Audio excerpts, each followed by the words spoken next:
Let's get to what everyone's been talking about today, the presidential debate. GOP presidential hopeful Mitt Romney going head-to-head in the second debate last night with the president here at Hofstra University. Yes, the gloves came off with the candidates attacking each other on everything from job creation to health care, taxes.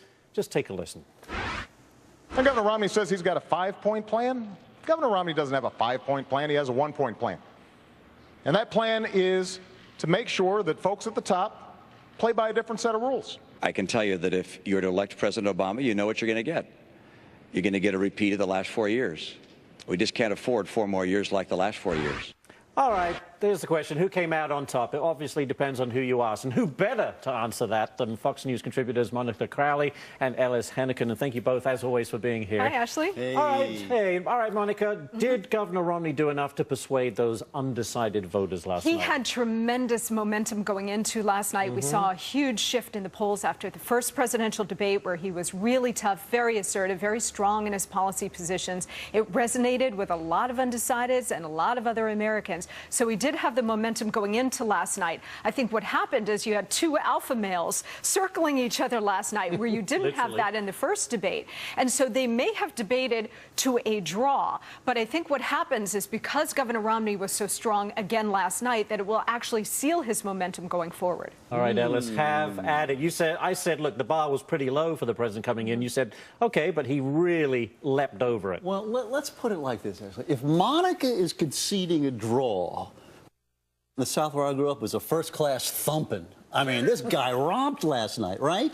I mean, he made his point strongly. He took advantage of several embarrassing Romney stumbles. And boy, that close at the end where Romney, for some reason, walked into the 47% thing and Obama came in and just nailed him. I'm telling you. Well, here's the problem. The president just issued lie after lie, which is what he does, and it's very difficult to then spend all of your time. When he was talking about his economic record, when he was talking about being interested in deficit reduction, he has been president now for 4 years. He also went on the air, and then he did this in the first debate too, talking about a great interest in reducing the corporate tax rate. All of these things that he claims he wants to do. It's one lie after another because he's had the opportunity and he has not. And let me tell you, New York Times actually today said, look, has President Obama really explained why the next 4 years are going to be better than the last 4 years that we've had? And the Times article says, not so far. Well, listen, neither for the matter has delivered us very, very clear, specific plans of what they're going to do. And,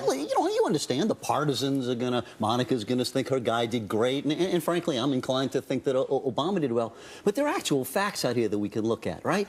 Look at who showed up quickly in the spin room last night, right? It took about half an hour for the Romney people to come out and explain why it wasn't really quite as bad as everyone thought it was. Exactly. It was, and seriously, let's be honest here. Give Denver to Romney and give Hofstra to Obama. I disagree with that. Look, as Ashley points out, the bar was so low for Obama because he slept-walked through the first performance. So whatever perception occurred last night that there was some sort of Obama bounce in his performance, and we have yet to see any poll numbers as to whether it's an actual bounce, it was because he was so bad the first time. Romney is consistent. He has been strong in each of these debate outings. He's going to be strong again Monday night. Voters want consistency and strength. Last and they're word to getting Ellis. that We've from got literally Romney. 15 seconds. Well, I'm going to look up in my binder of women and try to figure out how it is this debate came out. Listen, it was a series of stumbles like that. Listen, my guys were nervous. This morning, they're very, very happy.